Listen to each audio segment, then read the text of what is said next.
Welcome to the Pagan Perspective. My name is Angel and I'm your Friday host. And the topic is basically going to college and living your path in a dorm setting.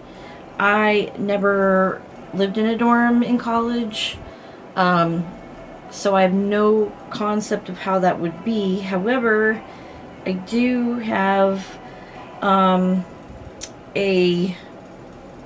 an idea of how it is to live in a situation where it's similar. Let me explain. After many years, 20 plus years of practicing, I moved back in with my folks in Mississippi for a couple years, and they are very Christian. So it was very difficult. My mom said she was allergic to incense, so I could never burn that. I don't really know that she was allergic, but she says she is. So, I'm gonna put the whole question down below. It's kind of lengthy, but I picked out 4 specific questions in here that I'm gonna answer. Basically, it says, while the university I plan to attend is generally regarded as very accepting, I am still unsure on what the experience will bring. Not knowing is kind of scary. Could you shed some light on how I would approach practicing in college?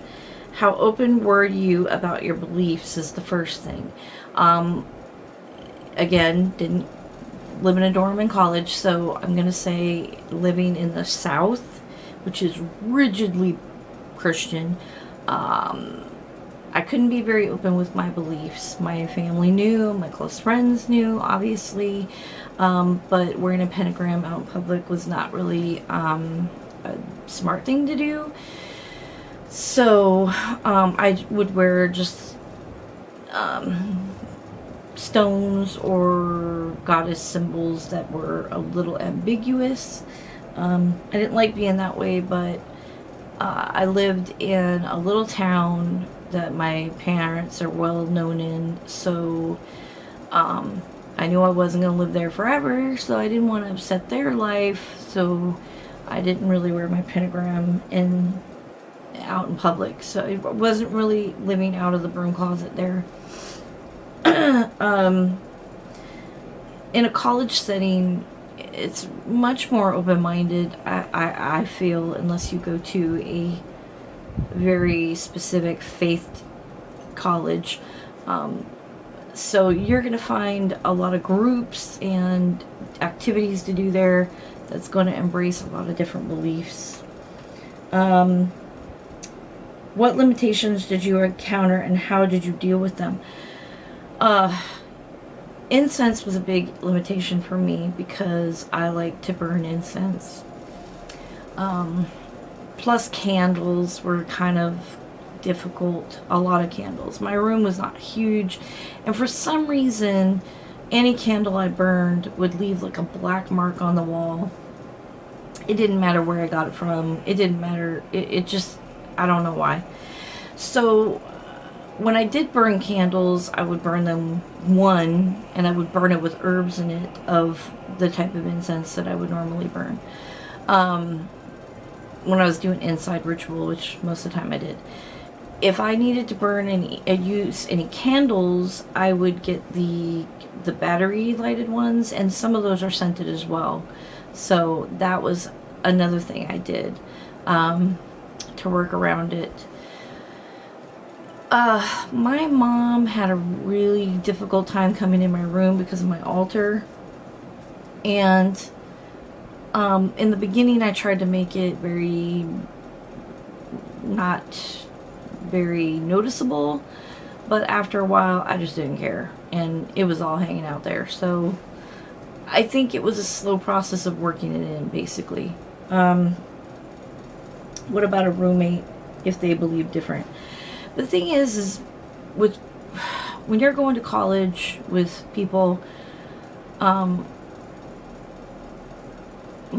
most people I think, are prepared to live in dorms with a variety of people. Obviously, they're going to hope that they get somebody who's more like their thinking. But for the most part, I think you're going to find, if you're upfront with people in college at least, and you're open to a back and forth communication, you know, you shouldn't have any problems. I mean, there are going to be some people that are just, but that you're going to find that anywhere. As far as my roommate situation with my parents, I lived in their house, so I had to abide by their rules, which sometimes made things very complicated. And anytime I wanted to burn incense specifically, I had to take it outside and leave it outside, and then clean the container outside, and it couldn't smell at all like incense remnants or anything else. I think when you're dealing with a roommate, as long as you show respect for their like if they are allergic to incense, or let's say, you know, I'm not really sure what, because like I said, I didn't live in a dorm in college, so I think if you just have a mutual respect and understand what they're okay with, what they're not okay with, and they understand the same with you, then you should be, you know, have a decent experience. What's the best way to try and find other like-minded individuals on a college campus? Honestly, I think you're going to find a lot of maybe classes, and but groups and activities, especially at a college that's open-minded, because the person asking the question said the college they're going to is generally regarded as accepting. You should find a lot of things. I mean, I am a part of a group called Pagan Night Out in my local community. And actually, I'm going to be taking it over because the person who started it is moving to Virginia. Now, he worked at a college campus, and a lot of people came out for Pagan Night Out that were part of the college as students. So there may be activities like that where you could do a Pagan Night Out. We meet at a Panera Bread. You can find study groups that want to get together. Facebook is a huge thing with finding connections to people. I know some of the problems with people advertising pages is that you do need to pay for it to reach so many people. But all in all, I think that college campuses are going to be a lot easier for the most part to find other like-minded people, or at least accepting people, maybe people that are a little bit different than your faith but still under the pagan umbrella, that are willing to get together and at least have discussions and other activities with you. And the other thing I suggest is, when you're going to college, if you're going to college at a different town, I know I've relocated a lot of times, and in the past I used Witch Voice to connect with people. That's sort of an outdated social connection area that people don't really use anymore, because most people use Facebook. But dig deep into your local community, find out what is going on in your local community. Also, if there's any, look up and see if there's any pagan shops around where your college is. They may even be aware of, well, they probably will be aware of any activities going on. And if it's close enough to a college campus, it's any activities that are going on through the store or connected to the store are going to have other college kids there too, and that's a good way to make a connection as well.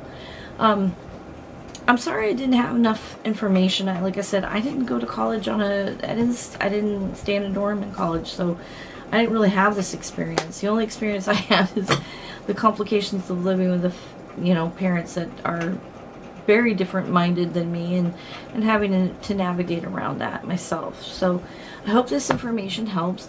You can check out Witchbox. It's Witch Voice. I'll put the link in below. Like I said, it's kind of outdated, but there's still some useful information there. And if you go into down at the bottom, it'll say, you know, find shops or activities in your town. You click on that, and it'll take you to your state. Click on the state, and then it'll give you all the towns that have activities going on. And at least if you reach out to somebody through there, even if they're not doing that activity anymore, they may be doing something different that they haven't posted on there. And also look through Facebook.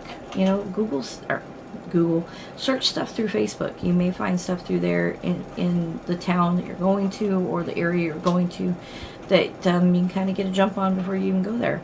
So thank you so much for watching. I hope everyone has a wonderful weekend. Until next time, thanks for watching, and blessed be. Bye.